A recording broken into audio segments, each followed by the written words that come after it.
গণ অভ্যুত্থানের সময় পুলিশ হত্যার দায় এনসিপির ওপর চাপানোর চেষ্টা চলছে মন্তব্য নাহিদের। ৭২-এর সংবিধান পুনঃপ্রতিষ্ঠার চক্রান্ত রুখে দেওয়ার ঘোষণা। নির্বাচনে এআই ব্যবহার নিয়ে দুশ্চিন্তায় সিইসি। অস্ত্রের চেয়েও মারাত্মক আখ্যা, ভোটের আগেই লুট হওয়া সহ সব অবৈধ অস্ত্র উদ্ধারের আশ্বাস স্বরাষ্ট্র উপদেষ্টার। আবারও অশান্ত পাহাড়, খাগড়াছড়ির দিঘি নালায় ইউপিডিএফ ও জেএসএস এর মধ্যে গোলাগুলি, ৪ জন নিহতের খবর। পরিস্থিতি নিয়ন্ত্রণে থাকার দাবি পুলিশের। টাঙ্গাইলে রেল স্টেশন থেকে তরুণীকে তুলে নিয়ে সংঘবদ্ধ ধর্ষণ, অভিযুক্ত ৩ বখাটে আটক। আশুলিয়ায় স্কুল ছাত্রীকে ধর্ষণের অভিযোগ, মূল হোতা সহ গ্রেফতার ৩।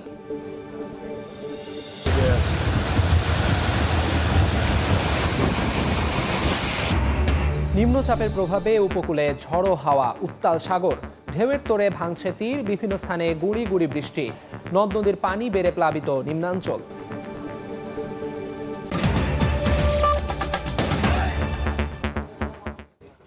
বাংলা সময়ের সঙ্গে আছি আমি আমিরুল ইসলাম আলিফ। পুলিশ হত্যার দায় এনসিপির ওপর চাপানোর চেষ্টা চলছে বলে অভিযোগ করেছেন এনসিপি আহ্বায়ক নাহিদ ইসলাম।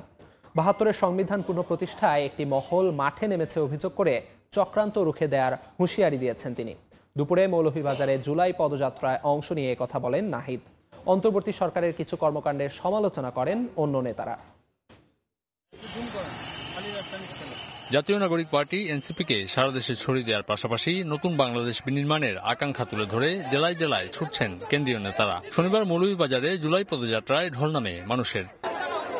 জেলা শহরের শহীদ মিনার থেকে কর্মসূচি শুরু হয়ে বেড়ির পাড়ে পথসভার মাধ্যমে শেষ হয়। এ সময় অন্তর্বর্তী সরকারের সমালোচনা করেন এনসিপির মুখ্য সমন্বয়ক নাসির উদ্দিন পাটোয়ারি ও সদস্য সচিব আখতার হোসেন। বলেন, এখন থেকে যারা রাষ্ট্র পরিচালনা করবে তাদের চরিত্র জনগণের কাছে পরিষ্কার থাকতে হবে। ন্যায়ভিত্তিক রাষ্ট্র গড়ার লড়াই করছে এনসিপি। উপদেষ্টাদের সবকিছু হয়েছে, বড় বড় মাফিয়াদের সবকিছু হয়েছে, ব্যবসা বাণিজ্য দখল হয়েছে, কিন্তু আমার যারা ছাত্র ভাই বাংলাদেশে তাদের কোনো ব্যবস্থা হয় না। এই বাংলাদেশে যারা রাষ্ট্র পরিচালনা করবে, যারা জনগণের প্রতিনিধিত্ব করবে, তাদের সকলকে জনগণের কাছে পরিষ্কার থাকতে হবে। ৭২-এর সংবিধান পুনঃপ্রতিষ্ঠা করতে মাঠে নেমেছে একটি মহল। এই চক্রান্ত রুখে দেওয়ার হুঁশিয়ারি দেন এনসিপির আহ্বায়ক নাহিদ ইসলাম। বলেন, পুলিশ হত্যার দায় এনসিপির উপর চাপানোর চেষ্টা চলছে। ১৯৪৭ সালের আজাদীর লড়াই, ১৯৭১-এর স্বাধীনতা সংগ্রাম এবং ২৪-এর গণ অভ্যুত্থানের স্বীকৃতি দেওয়া থাকবে এবং এই সংবিধানে সকল জাতি ধর্মে সকলের সমান অধিকার নিশ্চিত করা হবে। সেই নতুন সংবিধানের বিপক্ষে দাঁড়িয়ে যাচ্ছে বিভিন্ন রাজনৈতিক শক্তি। ৭২-এর সংবিধানকে রক্ষা করার জন্য বিভিন্ন গোষ্ঠী রাজপথে নেমছে। ৭২-এর সংবিধান ছিল বাংলাদেশের মুক্তিযুদ্ধকে, বাংলাদেশের স্বাধীনতা সংগ্রামের আকাঙ্ক্ষাকে নষ্ট করে দিয়ে মুজিববাদী সংবিধান প্রতিষ্ঠা করার চক্রান্ত। এনসিপি সম্প্রীতির রাজনীতি করে, এই আদর্শ পুরো দক্ষিণ এশিয়ায় ছড়িয়ে দেওয়ার কথা জানান দলটির নেতারা। এই পুলিশ হত্যার দায় আমাদের অভ্যুত্থানকারী ছাত্র জনতাকে দেওয়ার অপচেষ্টা করা হচ্ছে। আমিনুল ইসলাম, সময় সংবাদ। উপদেষ্টা পরিষদ নির্বাচন পেছানোর চেষ্টা করছে বলে অভিযোগ করেছেন বিএনপির স্থায়ী কমিটির সদস্য মেজর অবসরপ্রাপ্ত হাফিজ উদ্দিন আহমদ। দুপুরে লালমোহন উপজেলার বিএনপির ত্রিবার্ষিক সম্মেলনে প্রধান অতিথির বক্তব্যে কথা বলেন তিনি। গণতন্ত্র প্রতিষ্ঠা না হলে দেশের উন্নয়ন সম্ভব নয় বলেও জানান তিনি। বৈরী আবহাওয়া উপেক্ষা করে সম্মেলনে বিভিন্ন পর্যায়ের হাজার হাজার নেতাকর্মী অংশ নেন। ঝড় বৃষ্টিতে ভিজে স্লোগান দেন তারা।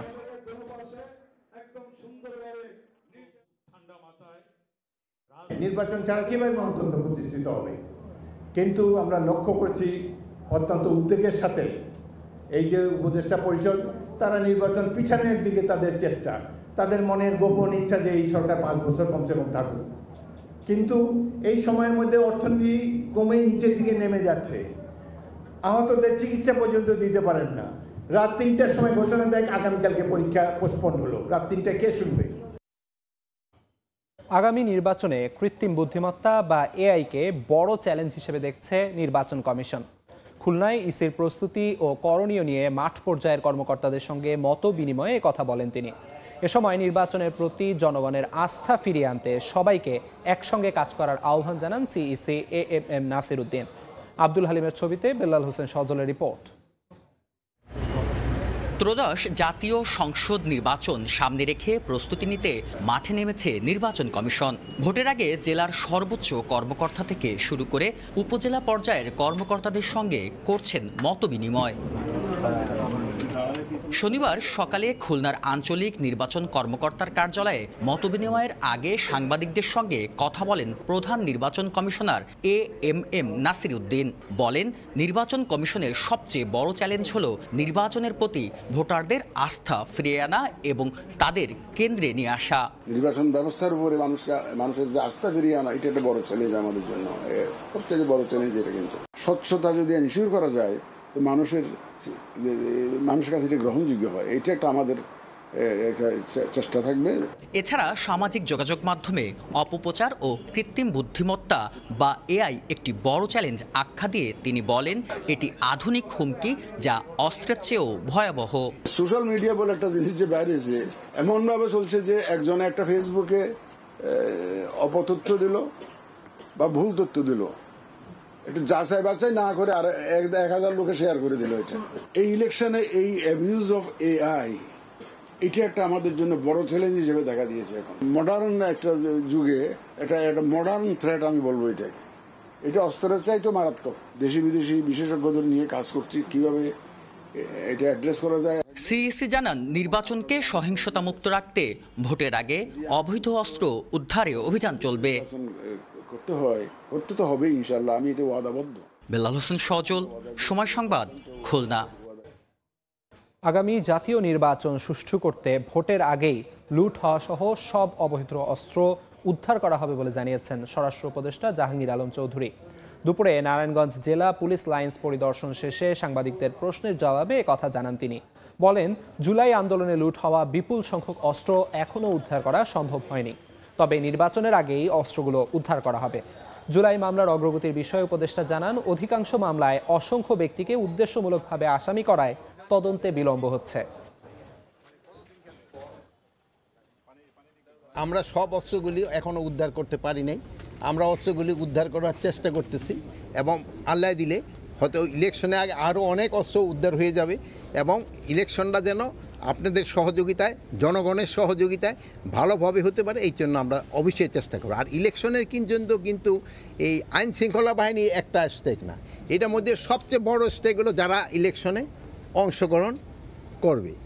2 নাম্বার হলো আপনার ইলেকশন কমিশন, তারপর হলো প্রশাসন, আর তারপর হলো আমরা আইন শৃঙ্খলা বাহিনী।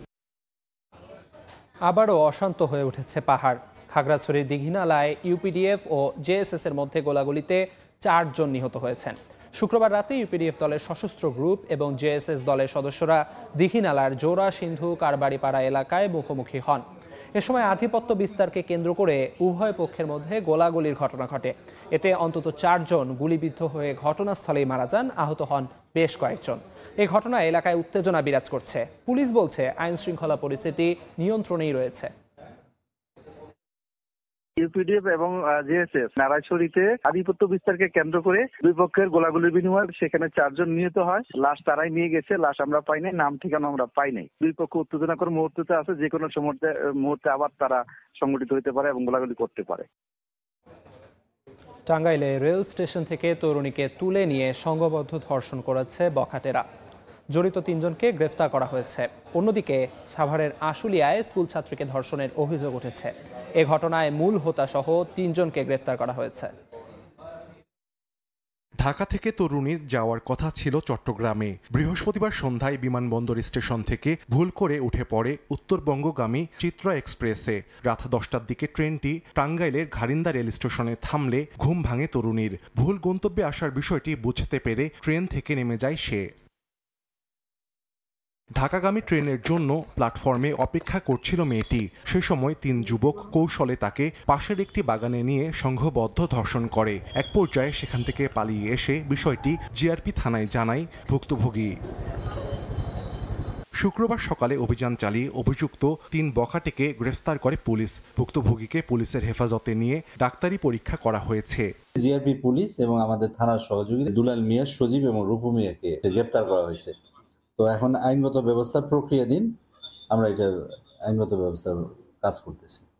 এদিকে শুক্রবার রাতে সাভারের আশুলিয়ার ইয়ারপুরে শাহিন সাউন্ড সিস্টেম নামে একটি দোকানের কর্মচারী অভি কৌশলে অষ্টম শ্রেণীর শিক্ষার্থীকে ডেকে নিয়ে যায়। পরে অভি ও তার বন্ধু সমীর মেয়েটিকে ধর্ষণ করে। তাদের সহযোগিতা করে আরেক বন্ধু শুভ।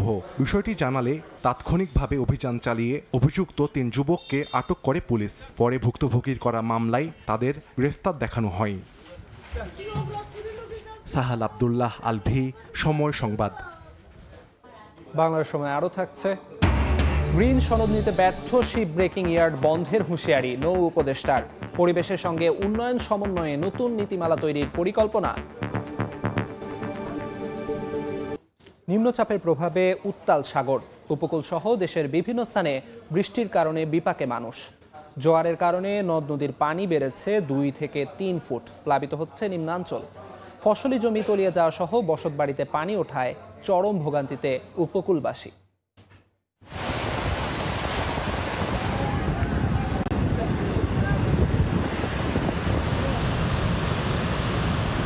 বৈরী আবহাওয়ার কারণে গুড়ি গুড়ি বৃষ্টি, সাগর উত্তাল, বড় বড় ঢেউ আছড়ে পড়ছে তীরে। নিম্নচাপের প্রভাবে সাগর উত্তাল থাকায় সাগর ও নদীবন্দর সহ উপকূলীয় এলাকায় 3 নম্বর সতর্কতা সংকেত দেখাতে বলেছে স্থানীয় আবহাওয়া অফিস। দুর্ঘটনা এড়াতে মাছ ধরা ট্রলারগুলোকে নিরাপদ স্থানে থাকতে বলা হয়েছে। এদিকে নিম্নচাপ ও অমাবস্যার জোয়ের কারণে নদ নদীর পানি 2 থেকে 3 ফুট বেড়েছে। এতে জোয়ারের পানির তোড়ে কুয়াকাটা সমুদ্র সৈকতের সিবিচ সড়কের প্রায় আধা কিলোমিটার এলাকা ভাঙনের কবলে পড়েছে। প্লাবিত হয়েছে চরাঞ্চল সহ নিম্নাঞ্চল। কিছু কিছু এলাকায় ক্ষতিগ্রস্ত হয়েছে বেড়িবাঁধ। ভাঙনের আতঙ্কে আছেন বাসিন্দারা। চরাঞ্চলে যে সমস্ত আত্মীয়স্বজন আছে যাদের বাসা করে সব ডুবে গেছে। আল্লাহ পাক যদি রাখে তাহলে থাকতে পারবো, আর যদি বেশি বন্যা হয় তাহলে হয়তো আমাকে এনতে চলে যেতে হবে। স্রোত বেড়ে যাওয়াতে নদীতে অনেক ভাঙন শুরু হয়েছে। টানা বৃষ্টিতে নদীর পানি বাড়ছে, বারণে আমাদের মেঘনা নদীর এদিকে বেড়িবাঁধ ভাঙা যাইতে আছে। ফসলি জমির পাশাপাশি পানি উঠে গেছে বসতবাড়িতেও। নিম্নাঞ্চলের রাস্তাঘাট তলিয়ে যাওয়ায় ভেঙে পড়েছে সড়ক যোগাযোগ ব্যবস্থা। নৌকা দিয়ে চলাচল করতে হচ্ছে পানিবন্দী মানুষকে।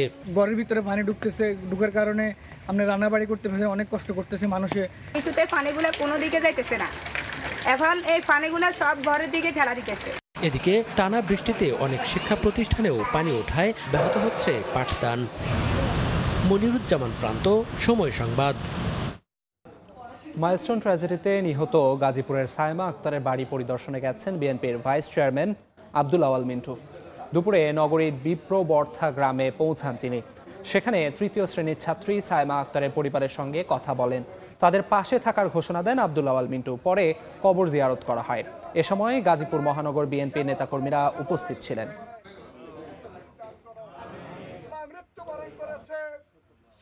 তারেক রহমান সাহেবের নির্দেশে আমরা ওনার সাথে সহমর্মিতা প্রকাশ করার জন্য এবং ওনাকে সান্ত্বনা দেওয়ার জন্য এখানে এসেছি। মানুষ যে যার মতো সুযোগ নিবে, কিন্তু আমরা যেটা চাই সেটা হলো একটা সুষ্ঠু তদন্ত করে, যদি কারো কোনো অন্যায় থাকে, কেউ যদি দোষ করে থাকে, সুষ্ঠু তদন্তের পর তাদের একটা যথাযথ বিচার, এটাই আমরা চাই। নারায়ণগঞ্জের সিদ্ধিরগঞ্জে পারিবারিক কলহের জেরে স্ত্রীকে পিটিয়ে হত্যার অভিযোগে স্বামীকে গ্রেফতার করা হয়েছে। শুক্রবার রাতে মিজমিজি বাতেনপাড়া এলাকার একটি ভাড়া বাসায় চিৎকার শুনে বাড়ির অন্য ফ্ল্যাটের বাসিন্দারা ছুটে যান। এ সময় নিজ ঘরে গৃহবধূ ইতির নিথর দেহ মেঝেতে পড়ে থাকতে দেখেন। পাশে বসেছিল তার স্বামী বিল্লাল। খবর পেয়ে গৃহবধূর মরদেহ উদ্ধার করে পুলিশ। গ্রেফতার করা হয় স্বামীকে। প্রাথমিক জিজ্ঞাসাবাদে হত্যার কথা স্বীকার করেছে অভিযুক্ত বিল্লাল। বাংলার সময় আরও থাকছে, রেলের পূর্বাঞ্চলে নতুন ট্রেন চালুর পরিকল্পনায় বাধা ইঞ্জিন সংকট। 3 জোড়া লোকোমোটিভ বরাদ্দ পেলেই ঢাকা থেকে ছুটবে কক্সবাজার, নোয়াখালী ও সিলেটে। গাজীপুরে নৌকা ডুবির ঘটনায় একজনের মরদেহ উদ্ধার করা হয়েছে। এখনও নিখোঁজ আরও 2 জন। শুক্রবার বিকেলে সুরিচালা এলাকা থেকে 5 বন্ধু মিলে পিকনিক করতে কালিয়াকৈরে মৎস্য বিলে যায়। এ সময় হঠাৎ প্রবল বাতাসে নৌকাটি উল্টে 5 জনই পানিতে পড়ে যান। এর মধ্যে সাকিব হোসেন ও আরাফাত সাঁতরে তীরে উঠতে পারলেও বাকি 3 জন নিখোঁজ হন। খবর পেয়ে কালিয়াকৈর ফায়ার সার্ভিস রাত পর্যন্ত উদ্ধার অভিযান চালালেও কাউকে উদ্ধার করা সম্ভব হয়নি। আজ সকালে উদ্ধার অভিযান চালিয়ে রফিকুলের মরদেহটি উদ্ধার করা হয়। এখনও নিখোঁজ রয়েছে শিমুল ও মেহেদি নামে আরও 2 জন।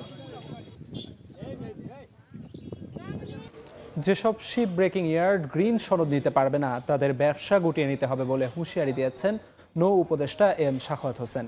এ সময় পরিবেশের সঙ্গে উন্নয়নকে সমন্বয় করে এ খাতের নতুন নীতিমালা করার পরিকল্পনার কথাও জানান উপদেষ্টা। চট্টগ্রামে কবির শিপের রিসাইক্লিং ইয়ার্ড কার্যক্রম পরিদর্শন করেন নৌ উপদেষ্টা। দেশের শিপইয়ার্ডগুলোতে পরিবেশগত নিরাপত্তা ও টেকসই জাহাজ রিসাইকেলিংয়ের জন্য আন্তর্জাতিক গ্রিন সনদ প্রাপ্তির সময়সীমা শেষ হয় গেল জুন মাসে। এর মধ্যে এই সনদ নিতে পারা দেশীয় প্রতিষ্ঠানের সংখ্যা মাত্র 16টি। ফলে দেশের ইস্পাত শিল্পের কাঁচামালের অন্যতম যোগানদাতা জাহাজ ভাঙার শিল্প অনেকটাই অনিশ্চয়তার মুখে। শনিবার চট্টগ্রামের কবির শিপ রিসাইকেলিং ইয়ার্ডের কার্যক্রম পরিদর্শন করেন নৌ উপদেষ্টা। এই সময় এই খাতের সমস্যা, সম্ভাবনা সহ বিভিন্ন দিক নিয়ে কথা বলেন তিনি। জানতে চান গ্রিন সনদ প্রাপ্তিতে প্রতিষ্ঠানগুলোর পদক্ষেপ। পরে নৌ উপদেষ্টা বলেন, পরিবেশের সঙ্গে উন্নয়নকে সমন্বয় করে এই খাতের জন্য নতুন নীতিমালা করার উদ্যোগ নেওয়া হবে। তবে যে ইয়ার্ডগুলো গ্রিন সনদ নিতে পারবে না তাদের ব্যবসা গুটিয়ে নিতে হবে। যারা গ্রিন ইয়ার্ড হতে পারবেন না, আনফরচুনেটলি তাদেরকে এই ব্যবসা থেকে গুটিয়ে নিয়ে যেতে হবে।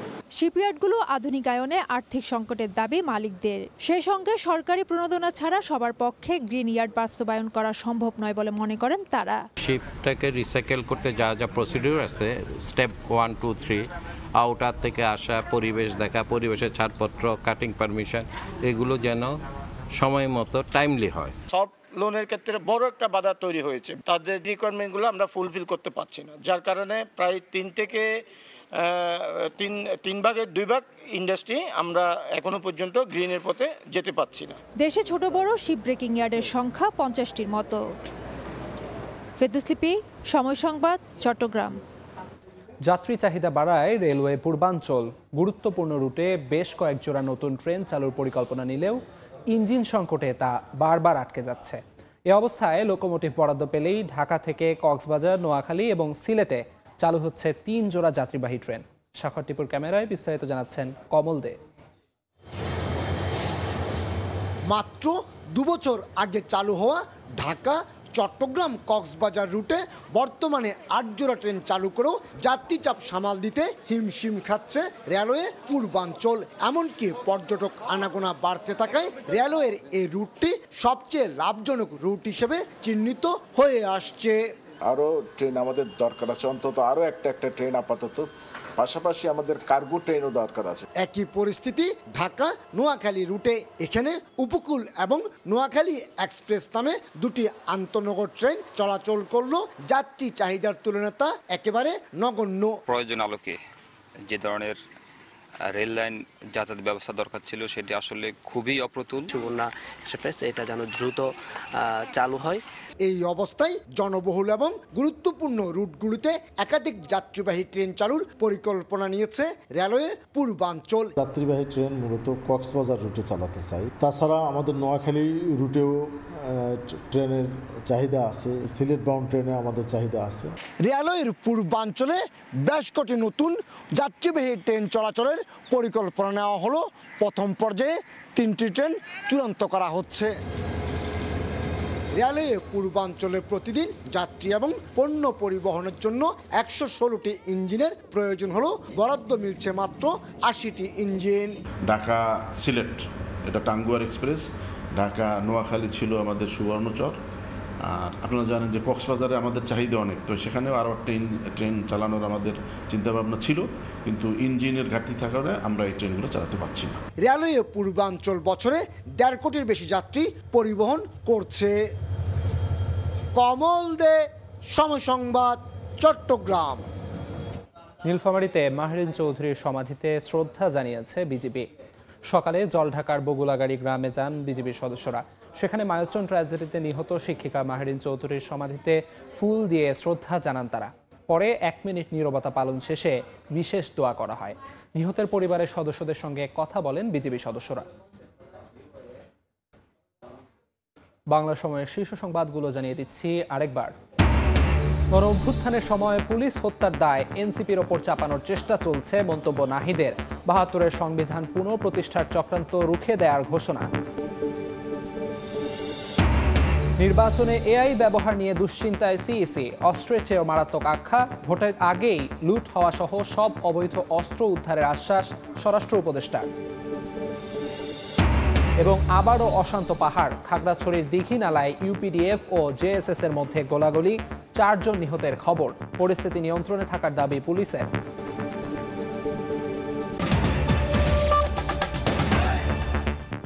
এই ছিল বাংলার সময়, সঙ্গে থাকুন সময়ের।